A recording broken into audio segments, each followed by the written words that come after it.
Hello students, NK chemistry YouTube চ্যানেলে তোমাদের অনেক অনেক শুভেচ্ছা।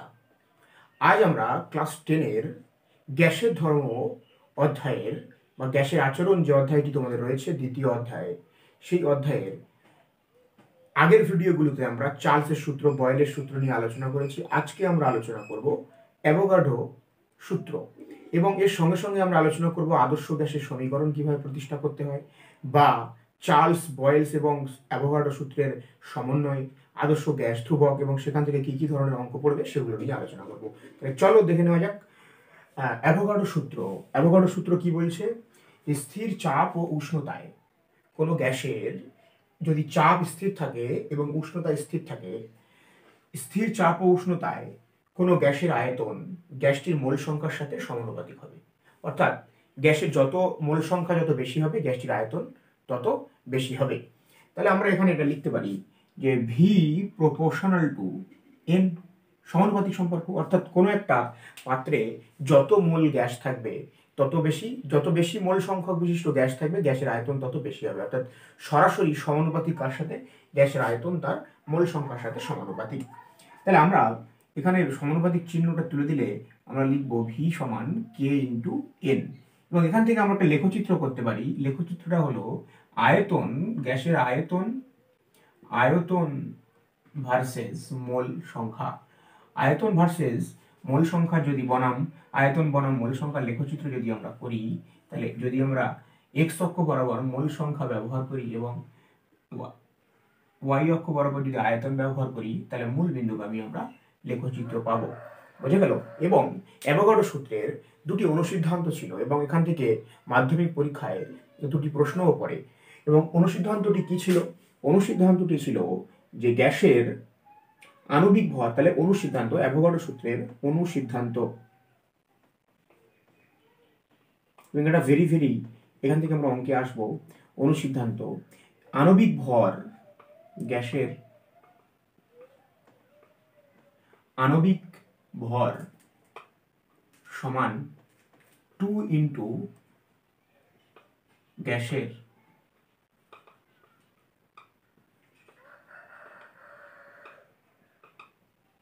বাষ্প ঘনত্ব। তাহলে এই সূত্রটি আমাদের কিন্তু মুখস্থ রাখতে হবে। তাহলে গ্যাসের আণবিক ভর সমান 2 ইন্টু ওই গ্যাসের বাষ্প ঘনত্ব, বা এটাকে আমরা লিখতে পারি এম সমান 2 ইন্টু ডি, ক্যাপিটাল ডি লিখলাম, বাষ্প ঘনত্ব। বোঝা গেল? এম সমান 2 ইন্টু ডি। তাহলে অ্যাভোগাড্রো সূত্র বোঝা গেল। অ্যাভোগাড্রো সূত্রটি কি? অর্থাৎ যত মোল সংখ্যা বেশি হবে গ্যাসের আয়তন তত বেশি হবে। এবং যদি আমরা দেখি, এবং সেখান থেকে অনুসিদ্ধান্ত অ্যাভোগাড্রো কি করেছিলেন, যে এটা মুখস্থ করে নিতে হবে এবং এখান থেকে কি ধরনের অঙ্ক করবে আমরা আসছি। আণবিক ভর সমান 2 ইন্টু গ্যাসের বাষ্প ঘনত্ব। ততক্ষণ তোমরা এটা লিখে নাও, তারপরে আমরা নেক্সট পার্টে যাবো।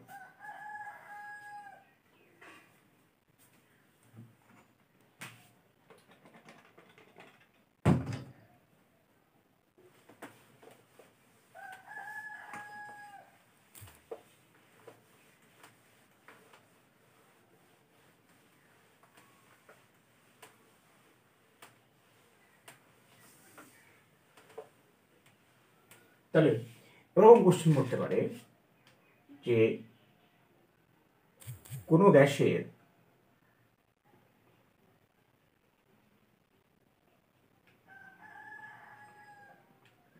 আণবিক ভর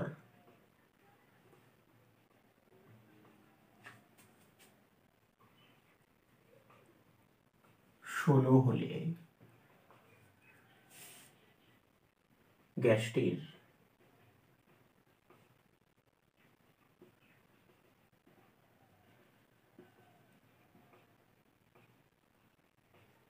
বাষ্প ঘনত্ব কত? তাহলে আমরা কি জানি অ্যান্সার? এম সমান 2 ইন্টু ডি। তাহলে এম এর মান বলে দিয়েছে কত? 16। 2 ইন্টু ডি মানে বাষ্প ঘনত্ব, তাহলে ডি ইকুয়াল টু কত হবে? 16 ডিভাইডেড বাই 2, তাহলে কত? 8। একই রকম কোনো গ্যাসের বাষ্প ঘনত্ব বলে দিয়ে আণবিক ভর জানতে চাইতে পারে। কেমন কোশ্চেন? এরকমও কোশ্চেন হতে পারে, একটি গ্যাসের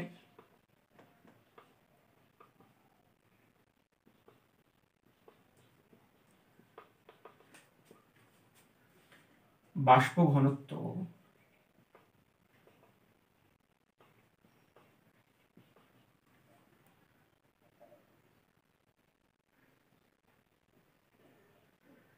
এইট পয়েন্ট ফাইভ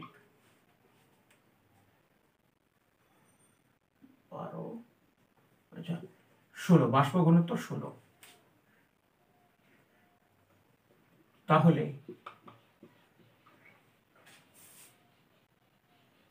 আণবিক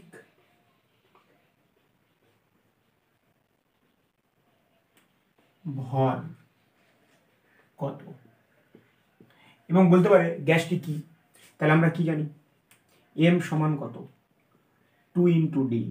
তাহলে ডি এর মান কত, 2 ইন্টু 16, তাহলে কত, 32 বাষ্প ঘনত্ব। আণবিক ভর কত হলো, তাহলে বাষ্প ঘনত্ব যদি 16 হয়, আণবিক ভর কত, 16 ইন্টু 2 32। এরকম টাইপের প্রশ্ন করতে পারে। আচ্ছা, আমরা এরপরে চলে যাব, এরপরে আমরা আলোচনা করব কিভাবে আদর্শ গ্যাসের সমীকরণ প্রতিষ্ঠা করতে হয়, অর্থাৎ চার্লস বয়েলস এবং অ্যাভোগাড্রো সূত্রের সমন্বয়, এবং অর্থাৎ আদর্শ গ্যাসের সমীকরণ যেটাকে বলা হয়, সেখানে আমরা সেই ইকুয়েশনটা ডিরাইভ করব।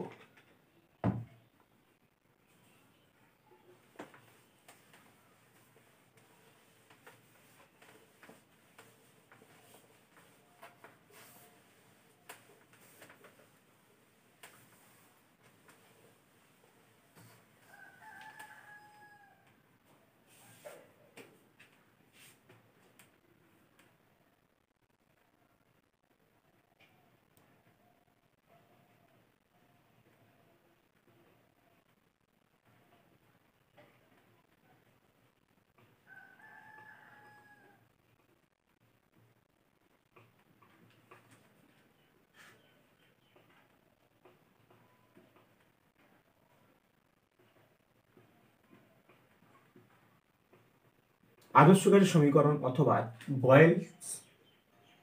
বয়েল চার্লস ও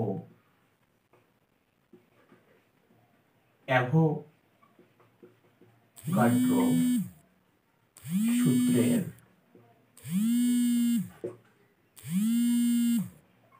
সমন্বয়।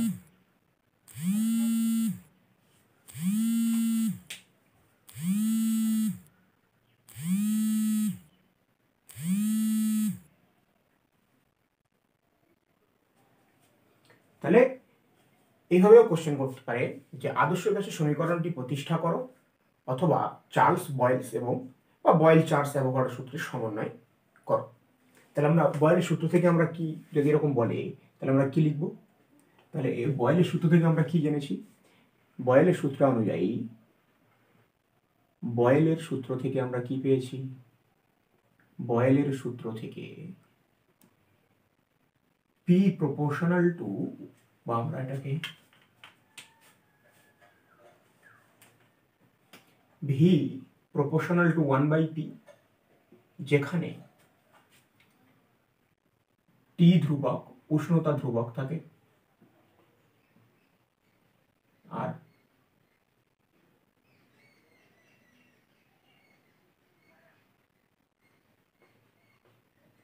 এম ধ্রুবক বা ভর ধ্রুবক।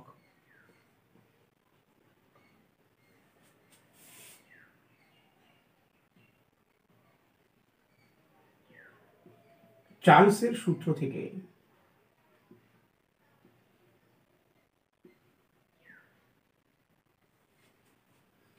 ভি প্রপোর্শনাল টু আমরা পেয়েছি টি, যেখানে এম ধ্রুবক আর কি ধ্রুবক, পি ধ্রুবক। তাহলে মনে রাখতে একটু অসুবিধা হতে পারে যে চার্লসের সূত্রে কি ধ্রুবক থাকবে আর বয়েলের সূত্রে কি ধ্রুবক থাকবে। বয়েলের সূত্রে ধ্রুবক থাকবে বয়েল মানে কি, বয়েল শব্দটা অনেকটা ফোটানো, টেম্পারেচারের ব্যাপার আছে, তাহলে টেম্পারেচার ধ্রুবক থাকবে, ভরটা তো ধ্রুবক থাকবেই। এবং চার্লসের সূত্র কি দিয়ে শুরু, চ দিয়ে শুরু, চার্লসের সূত্রে তাহলে কি ধ্রুবক থাকবে, চ থেকে চাপ, চাপ ধ্রুবক থাকবে, এইভাবে মনে রাখতে পারি আমরা। এবং অ্যাভোগাড্রো সূত্র থেকে আমরা কি পেলাম,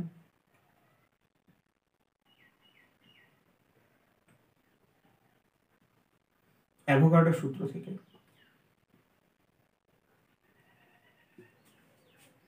ভি প্রপোর্শনাল টু এন, এবং এখানে কি ধ্রুবক? পি ধ্রুবক আর উষ্ণতাও ধ্রুবক। তিনটাকে যদি সমন্বয় করি যৌগিক ভেদের সূত্রানুযায়ী V proportional to 1/p into T into N, তাহলে V proportional to N T by P.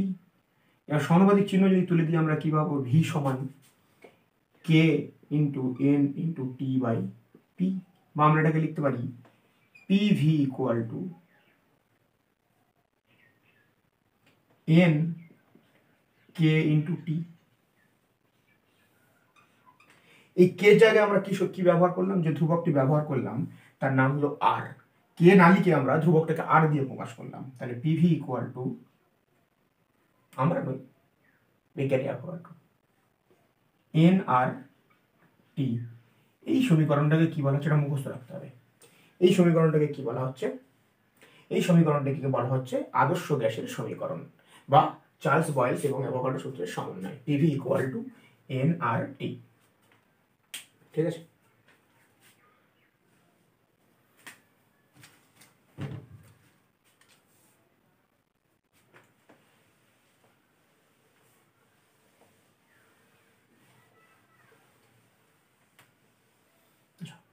Next আমরা চলে আসি, তাহলে এবার আমরা আলোচনা করব আদর্শ গ্যাস ধ্রুবক আর নিয়ে কথা বলবো। আমরা এখন আদর্শ গ্যাসের সমীকরণ আলোচনা করছি, আমরা এবার আলোচনা করব আদর্শ, তাহলে আদর্শ গ্যাস ধ্রুবক নিয়ে আলোচনা করব। সমীকরণ প্রতিষ্ঠা হয়ে গেল। পরীক্ষায় যদি পড়ে যে আদর্শ গ্যাসের সমীকরণ প্রতিষ্ঠা করো, তাহলে যেভাবে প্রথম থেকে করা হলো সেইভাবেই করতে হবে। এবার যদি আমরা আদর্শ গ্যাস ধ্রুবক নিয়ে আলোচনা করব, তাহলে P V equal to N R T. তাহলে আর কে আমরা কি বলছি? আদর্শ গ্যাস ধ্রুবক বা সর্বজনীন গ্যাস ধ্রুবক। তাহলে আর ইকুয়াল টু আমরা কি লিখবো এখানে? R equal to P V divided by N into T, বা P into V by N into T. আচ্ছা, আর ইকুয়াল, এবার আমরা এখান থেকে তাহলে আর ইকুয়াল টু এটা, আমরা যেটা এখানে এখন আমাদের আলোচ্য বিষয় হবে যে আর এর একক নির্ণয় করব আমরা, যে আদর্শ গ্যাস ধ্রুবকের একক কি। তাহলে এই এককটা বের করার আগে তাহলে আমরা, তাহলে আদর্শ গ্যাস ধ্রুবক ইকুয়াল টু কি? আদর্শ গ্যাস ধ্রুবক বা সর্বজনীন গ্যাস ধ্রুবক ইকুয়াল টু চাপ ইন্টু আয়তন ডিভাইডেড বাই মোল ইন্টু উষ্ণতা। তাহলে আমার যদি চাপের একক জানা থাকে, আয়তনের একক জানা থাকে, মোলের একক মোল এবং উষ্ণতার একক আমরা জানি ডিগ্রি সেলসিয়াস বা কেলভিন, এগুলো যদি জানা থাকে তাহলে আমি আর এর একক করতে পারবো। তাহলে চাপের একক কি? চাপের একক কি? এটিএম হতে পারে, ইন্টু আয়তনের একক কি? লিটার, ডিভাইডেড বাই তলায় কি? মোল, উষ্ণতার একক কেলভিন। তাহলে আমরা লিখতে পারি R equal to ATM into litre. মোলটা যদি আমরা উপরে লিখতে যাই তাহলে কি লিখতে হবে? Mole to the power -1 kelvin to the power -1, কারণ আমরা জানি কি 1/a equal to a to the power -1। তাহলে কে তলায় আছে মানে কি 1/k, এটাকে যদি উপরে লিখি কে ইনভার্স। মোলটাকে যদি আমরা এক লাইনে লিখতে যাই তাহলে কি লিখবো? Mole inverse. তাহলে litre ATM, mole inverse, kelvin inverse, এটাও একটা একক হয়, সাধারণ একক। আচ্ছা, এটা একটা একক হয়। এবার আরো একক হয়, তাহলে এখানে আমরা ক্যালকুলেট করলে বিষয়টা বোঝা যাবে আরো একক কিভাবে হয়। তাহলে P into V equal to কি? চাপ ইন্টু আয়তন। আয়তন, তাহলে চাপ ইকুয়াল টু আবার আমরা কি জানি? বল বাই ক্ষেত্রফল। চাপ ইকুয়াল টু কি? বল বাই ক্ষেত্রফল। আয়তন ইকুয়াল টু আয়তন।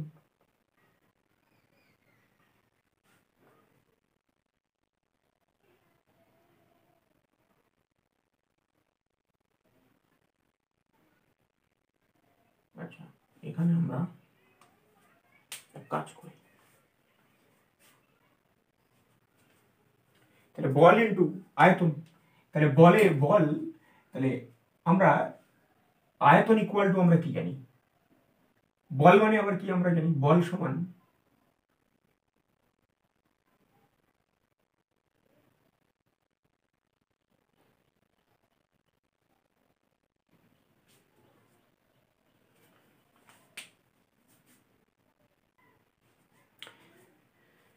বারবার একটা কল আসছিল তাই রিসিভ করতে হচ্ছে। তাহলে বল চাপ ইন্টু কি আয়তন, তাহলে বল বাই ক্ষেত্রফল, তাহলে বল বাই ক্ষেত্রফল যদি হয় তাহলে আমরা বল লিখলাম এখানে, বল থাকলো, ক্ষেত্রফল মানে আমরা কি লিখতে পারি, দৈর্ঘ্য ইন্টু দৈর্ঘ্য, আর আয়তনের জায়গায় কি লিখতে পারি, দৈর্ঘ্যের হোল কিউব। দেখা যাচ্ছে এটা? তাহলে আয়তনের জায়গায় আমরা কি লিখতে পারি, দৈর্ঘ্যের হোল কিউব, বা আমরা ক্ষেত্রফলের জায়গায় কি লিখতে পারি, বল ডিভাইডেড বাই দৈর্ঘ্যের স্কয়ার ইন্টু কি দৈর্ঘ্য কিউব। তাহলে এটা কাটা গেলে কি হবে, বল ইন্টু দৈর্ঘ্য, দৈর্ঘ্যটাকে আমরা কি লিখতে পারি, সরণ মনে করতে পারি। তাহলে বল ইন্টু সরণ হলে কি হয়, বল ইন্টু সরণ যদি হয়, দৈর্ঘ্য কি, সরণ তো দৈর্ঘ্য দ্বারাই বোঝায়, সরণ ইকুয়াল টু আমরা কি লিখতে পারি, কৃতকার্য। তাহলে এখানে যে বোঝানোর যে বিষয়টা হলো যে পি ইন্টু ভি যদি আমরা এর ডেফিনেশন দিয়ে ক্যালকুলেশন করি, চাপ ইন্টু আয়তন, চাপ মানে আমরা কি জানি, বল বাই ক্ষেত্রফল, ক্ষেত্রফল মানে আমরা কি জানি, দৈর্ঘ্য ইন্টু দৈর্ঘ্য বা দৈর্ঘ্য ইন্টু প্রস্থ, মানে দুটো লেন্থের গুণফল, সেই জন্য আমরা ক্ষেত্রফলের জায়গায় কি লিখেছি, দৈর্ঘ্য ইন্টু দৈর্ঘ্য।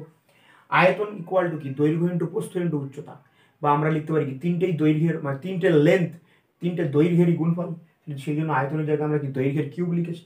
তো এটা যদি কাটাকাটি হয়ে যায়, দৈর্ঘ্যের স্কোয়ার দৈর্ঘ্যের কিউব কেটে দিলে কি হবে, বল ইন্টু দৈর্ঘ্য।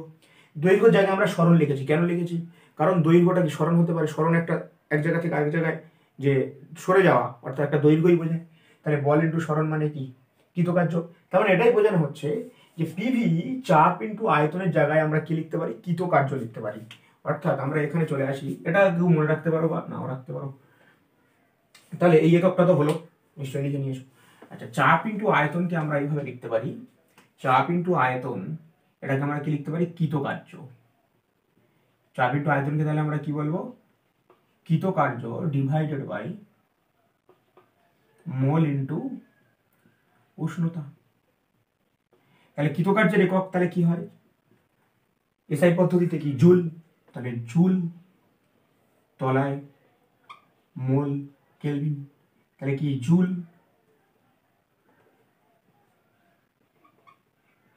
মোল ইনভার্স কেলভিন ইনভার্স। আবার এটাকে আমরা এইভাবে লিখতে পারি, জুলের জায়গায় আমরা কি লিখতে পারি, erg mole inverse kelvin inverse. সেটা লিখে নাও।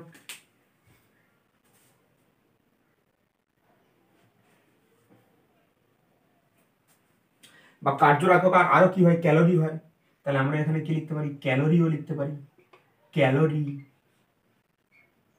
মোল ইনভার্স কেলভিন ইনভার্স। তাহলে আমরা লিটার এটিএম দিয়েও লিখতে পারি, joule mole inverse kelvin inverse লিখতে পারি। আর তাহলে এই joule mole inverse kelvin inverse এটা হচ্ছে এসআই একক, এটা কি সিজিএস। পরীক্ষা প্রশ্ন করতে পারে যে সর্বজনীন গ্যাস ধ্রুবকের এসআই ইউনিট, এসআই একক কি, এটা লিখতে হবে। বোঝা গেল?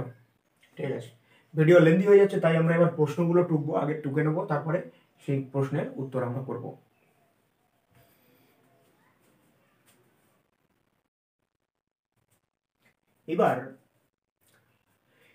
এইবার আমরা আলোচনা করব যে আর এর একক, আর এর কি কি, ওই যে পদ্ধতি করলাম, কি কি পদ্ধতি করেছিলাম, লিটার এটিএম লিখেছিলাম, সিজিএস ইউনিট একটা লিখেছিলাম, এসআই একক লিখেছিলাম, আর কি লিখেছিলাম, আর আমরা লিখেছিলাম ক্যালোরি। তাহলে লিটার এটিএম পদ্ধতিতে আর এর মান কত, 0.0821 litre ATM mole inverse kelvin inverse. SI পদ্ধতিতে 8.314 joule mole inverse kelvin inverse. CGS পদ্ধতিতে 8.314 into 10⁻⁷ erg mole inverse kelvin inverse. এবং ক্যালোরি ইউনিটে কত হবে, 1.987 calorie mole inverse kelvin inverse.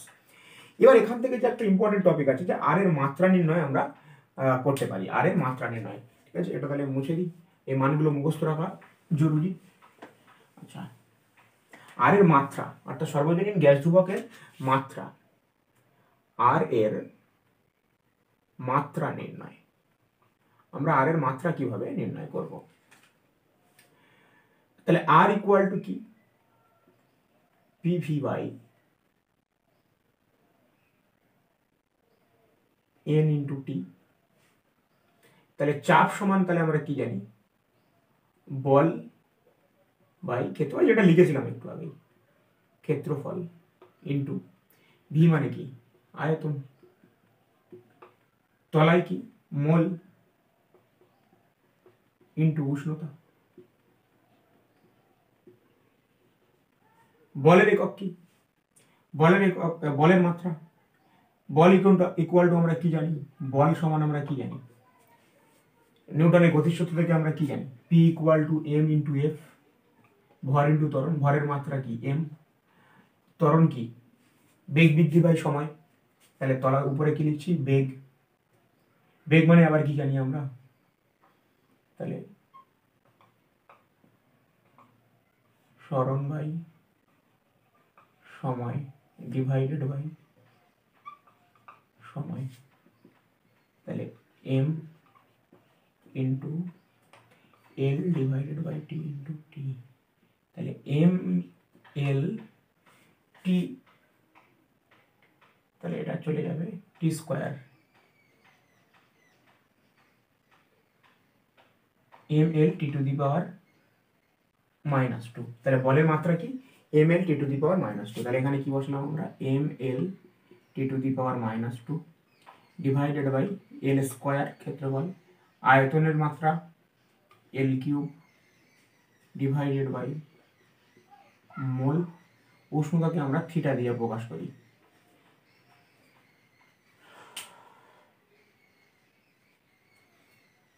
কোনো কোনো বইতে এটা থিটা থাকে, আবার কোনো কোনো বইতে এ কেলভিনও লেখা হয়, কেও লিখে দেয় কে।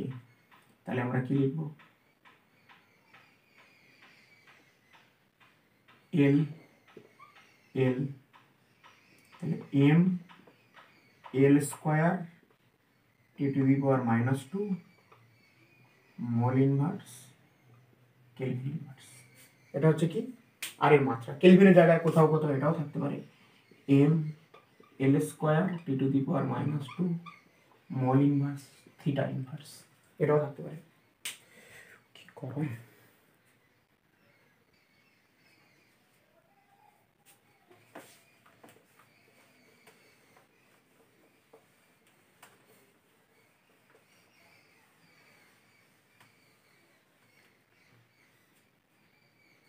এবার আমরা আলোচনা করব যে গ্যাসের, আদর্শ গ্যাসের সমীকরণ থেকে কিভাবে ঘনত্বের রাশিমালা নির্ণয় করা যায়, এবং সেখান থেকে আদর্শ গ্যাসের সমীকরণ থেকে আমরা কিভাবে কোনো গ্যাসের আণবিক ভর নির্ণয় করতে পারবো, মলিকুলার মাস বা আণবিক ভর।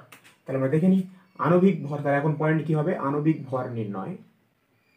আণবিক ভর ও গ্যাসের ঘনত্ব নির্ণয়। কেমন দেখাচ্ছে? এরকম উল্টো করে লিখছি, ঠিকই আছে। তাহলে কি লিখলাম? আণবিক ভর ও গ্যাসের ঘনত্ব নির্ণয়। তাহলে আমরা কি জানি? তাহলে প্রথমে আমাদের একটা ছোট্ট পয়েন্ট জানতে হবে, মোল কি। তাহলে mole equal to W by M. তাহলে ডব্লিউ ইকুয়াল টু কি? ডব্লিউ ইকুয়াল টু, মোলকে আমরা কি দ্বারা প্রকাশ করি? Small N. W equal to কি? গ্রামে প্রকাশিত, গ্রামে প্রকাশিত, বা আমরা গ্রামে প্রকাশিত না বলে গ্যাসের ডব্লিউ ইকুয়াল টু গ্যাসের প্রদত্ত ভর, এবং এম হলো গ্যাসের আণবিক ভর। তাহলে মোল ইকুয়াল টু কি? Mole equal to W by M, অর্থাৎ গ্যাসের প্রদত্ত ভর ডিভাইডেড বাই গ্যাসের আণবিক ভর। তাহলে ধর এখানে একটা কয়েকটা এক্সাম্পল দিলে ব্যাপারটা একটু বোঝা যাবে। ধর বললো যে 36 গ্রাম জল সমান কত মোল জল, এটা দিল। তাহলে আমরা কি লিখবো, 36 গ্রাম বলে দিয়েছে, মানে এটাই গ্রামে প্রকাশিত ভর, তো বলে দেবে 36 গ্রাম হোক, 40 গ্রাম হোক, 50 গ্রাম হোক, 1 কেজি হোক, যাই হোক। তাহলে 36 গ্রাম জল, তাহলে ডব্লিউ ইকুয়াল টু কত, গ্রামে প্রকাশিত কত বলেছে, 36 গ্রাম। আণবিক ভর এম এর, জলের আণবিক ভর আমরা ক্লাস 9 এটা নিশ্চয়ই তোমরা শিখেছো, যে 2 একে 2, হাইড্রোজেনের পারমাণবিক ভর 1 আর অক্সিজেনের 16, 16 প্লাস 2 মানে কত, 18, তাহলে 18। তাহলে মোল সংখ্যা কত, তাহলে জলের মোল সংখ্যা 36 গ্রাম জলের মোল সংখ্যা 36 ডিভাইডেড বাই 18, তাহলে কত, 2 মোল। তাহলে 36 গ্রাম জল মানে কত মোল, 2 মোল। তাহলে বোঝা গেল বিষয়টা। তাহলে মোল ইকুয়াল টু গ্রামে প্রকাশিত, গ্রামে গ্যাসের প্রদত্ত ভর ডিভাইডেড বাই গ্রামে গ্যাসের আণবিক ভর, গ্রামে প্রকাশিত বলছি গ্যাসের আণবিক ভর। যে গ্যাস বলবে সে জল বলুক, জলীয় বাষ্প, জল লিখেছি মানে কি এখানে জলীয় বাষ্প, এটা গ্যাসের ক্ষেত্রে হবে তা না, মানে আমরা যেহেতু গ্যাস চ্যাপ্টার পড়ছি তাই গ্যাস। অন্য কোনো পদার্থের মোলও এইভাবে নির্ণয় করা হয়, যে তার প্রদত্ত ভর, মানে অঙ্কে যেটা বলে দেবে গ্যাসের ভর বা তরল হোক বা অন্য কোনো পদার্থ হোক, তার ভর ডিভাইডেড বাই আণবিক ভর। ঠিক আছে, তাহলে এখানে কি mole equal to W by M, এটা জানতে হবে। নেক্সট আমরা চলে আসছি কিভাবে আণবিক ভর আমরা আদর্শ গ্যাসের সমীকরণ থেকে নির্ণয় করতে পারবো। তাহলে কি জানি আমরা, তাহলে PV equal to N R T. তাহলে আমরা কি দেখলাম, এন এর জায়গায় কি লিখবো আমরা, ডব্লিউ বাই এম ইন্টু কি আর টি। তাহলে PV M equal to W R into T. তাহলে এম কি, এম ইকুয়াল টু কি, W R T by PV. এই সূত্রটা দিয়ে আমরা নির্ণয় করতে পারি। M equal to W, N equal mole equal to W by M. তাহলে PV M equal to W R T, তাহলে M equal to W R T by M. আবার আমরা কি জানি, ঘনত্ব সমান কি জানি, ভর বাই আয়তন, ভর বাই আয়তন। তাহলে ভর কত আমাদের এখানে, ডব্লিউ, আয়তন কত, ভি। তাহলে ডব্লিউ বাই ভি কে আমরা কি লিখতে পারি, ঘনত্বকে যদি আমরা স্মল ডি দ্বারা প্রকাশ করি, তাহলে এম ইকুয়াল টু আমরা আবার কি লিখতে পারবো, ডব্লিউ বাই ভিটাকে আমরা যদি আলাদা করে নিই তাহলে কি হবে, এটা R T divided by P. তাহলে ডব্লিউ বাই ভি কে আমরা কি বলবো, ডি। তাহলে D R T by P equal to কি, এম। তাহলে আমরা এটা লিখতে পারি যে P M equal to D R T. তাহলে D equal to P M by R T. অর্থাৎ ঘনত্ব নির্ণয় করতে গেলে কি করতে হবে, চাপের সাথে আণবিক ভর গুণ করে আর এবং টি দিয়ে ভাগ করতে হবে, পি এম বাই আর টি করলে আমরা ঘনত্ব রাশিমালা, পরীক্ষা সরাসরি প্রশ্ন দিতে পারে যে আদর্শ গ্যাসের সমীকরণ থেকে ঘনত্বের রাশিমালা নির্ণয় করো, বা এইভাবে এম এর রাশিমালা কি হবে, M equal to D R T by P, এভাবে লিখতে পারি। বুঝে গেল? তাহলে এইভাবে আণবিক ভর নির্ণয় করা যায়, এই সূত্র দিয়ে করতে পারি, এই সূত্র দিয়ে করতে পারি, এবং D equal to P M by R T, এইভাবে আমরা ঘনত্ব নির্ণয় করতে পারি। বুঝে গেল? এরপরে আমরা যে টাইপের প্রশ্ন পড়ে সেটা একটু দেখে নিই। যে বলবে যে 1 মোল গ্যাসের ক্ষেত্রে আদর্শ গ্যাসের সমীকরণ কেমন হবে, 2 মোল গ্যাসের ক্ষেত্রে আদর্শ গ্যাসের সমীকরণ কি হবে। তাহলে এখানে লিখছি মোল সংখ্যা, এখানে লিখছি মোল সংখ্যা, এখানে সমীকরণ। কি সমীকরণ, আদর্শ গ্যাসের সমীকরণ। তাহলে n মোল গ্যাসের ক্ষেত্রে কত, PV equal to N R টি। যদি বলে 1 মোল গ্যাসের ক্ষেত্রে তাহলে পিভি ইকুয়াল টু আর টি। যদি বলে 2 মোল গ্যাসের ক্ষেত্রে তাহলে পিভি ইকুয়াল টু 2RT। যদি বলে 3 2 মোল আদর্শ মোল গ্যাসের ক্ষেত্রে তাহলে পিভি ইকুয়াল টু আমরা কি লিখবো, 3/2RT। এটাকে আবার এইভাবেও দেওয়া থাকতে পারে, 2PV ইকুয়াল টু 3RT। তার মানে 2PV বা সমীকরণটা এরকম বলে দিয়ে বলতে পারে যে এখানে কত মোল আদর্শ গ্যাস আছে, তাহলে পিভি ইকুয়াল টু কি 3/2 ইন্টু RT। তাহলে মোল এন এর মান কত হলো, 3/2, তাহলে 3/2 হয়ে গেল। তাহলে এইভাবে প্রশ্ন পড়তে পারে। এবার আমরা সরাসরি এই সমীকরণ থেকে, আদর্শ গ্যাস সমীকরণ থেকে কি ধরনের অঙ্ক পড়ে, দু একটা অঙ্ক আমরা দেখে নেব।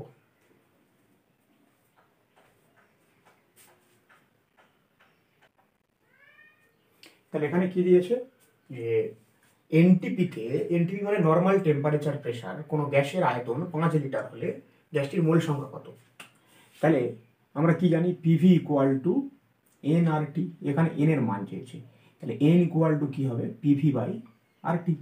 তাহলে আমার পি এর মান দরকার, ভি এর মান দরকার, আর এবং টি এর মান দরকার। তাহলে এখানে নর্মাল টেম্পারেচার প্রেসার, নর্মাল প্রেসারের মান হলো কত, 1 atm। টেম্পারেচারের মান হলো 25°C। আচ্ছা, আয়তন বলে দিয়েছে কত, 5 লিটার। 25°C আমরা কেলভিনে পরিণত করতে শিখেছি, তাহলে 25 প্লাস 273, তাহলে কত হবে 298। আচ্ছা, তাহলে আর এর মান আমরা জানি, আর এর মান লিটার এটিএম, যেহেতু এখানে লিটার আছে চাপটাও এটিএম এ নিয়েছি, তাহলে আমরা এখানে কি বসাবো 0.082। তাহলে এন এর মান, পি এর মান কত, তাহলে 1 × 5 ডিভাইডেড বাই 0.082 × 298। তাহলে মোল সংখ্যা এখান থেকে ক্যালকুলেট করাটা,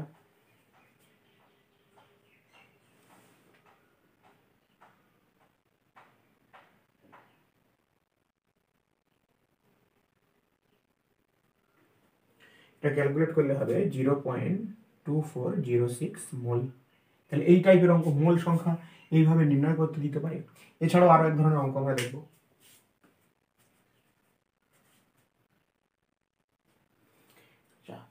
এখানে কি দিয়েছে প্রশ্নটা, যে 300 কেলভিন উষ্ণতায় ও 1.8 এটিএম চাপে কোনো গ্যাসের ঘনত্ব 0.027 গ্রাম পার ml, গ্যাসটির আণবিক ভর কত। তাহলে আমাকে কি কি দিয়ে দিয়েছে, তাহলে এখানে দিয়েছে টি এর মান বলে দিয়েছে 300 কেলভিন, আর কি বলে দিয়েছে, পি এর মান বলে দিয়েছে 1.8 এটিএম বলে দিয়েছে, ঘনত্বের মান বলে দিয়েছে কত 0.027। আচ্ছা, আমাকে বের করতে হবে কি, এম এর মান বের করতে হবে। তাহলে আমি কি জানি, PV equal to N R T. তাহলে PV equal to N equal to আমরা কি জানি, W/M ইন্টু আর টি। তাহলে এখান থেকে আমরা সূত্র দেখেছিলাম যে এম সমান W R T by P into V. W এর মান এখানে আমাদের কিন্তু বলে দেয়নি, কিন্তু ঘনত্ব বলে দিয়েছে। তাহলে আমি কি জানি, এম ইকুয়াল টু, আমরা এই সূত্রটাও করেছিলাম যে D R T by P, এই সূত্রটাও আমরা করেছিলাম, একটু আগেই করলাম, যে ভিডিওটা স্কিপ করে দেখে নাও। M equal to D R T by P. তাহলে আমাদের ডি এর মান বলে দিয়েছে, তাহলে ডি এর মান কত বলে দিয়েছে 0. এই সূত্রটা, আচ্ছা এগুলো মুছেই দিলাম আমরা। তাহলে ঘনত্ব ইকুয়াল এম ইকুয়াল টু কি, D R T by P. তাহলে এম ইকুয়াল টু কি, D R T by P. তাহলে ডি এর মান কত বলে দিয়েছে 0.027, আর এর মান কত বলে দিয়েছে, আর এর মান জানিয়ে মুখস্থ রাখতে হবে, ওটা 0.082 ডিভাইডেড ইন্টু টি এর মান কত 300 এবং পি এর মান কত 1.8 এটিএম বলে দিয়েছে। ক্যালকুলেট করো, ক্যালকুলেট করলে কত হচ্ছে, ক্যালকুলেট করলে এটা দাঁড়াবে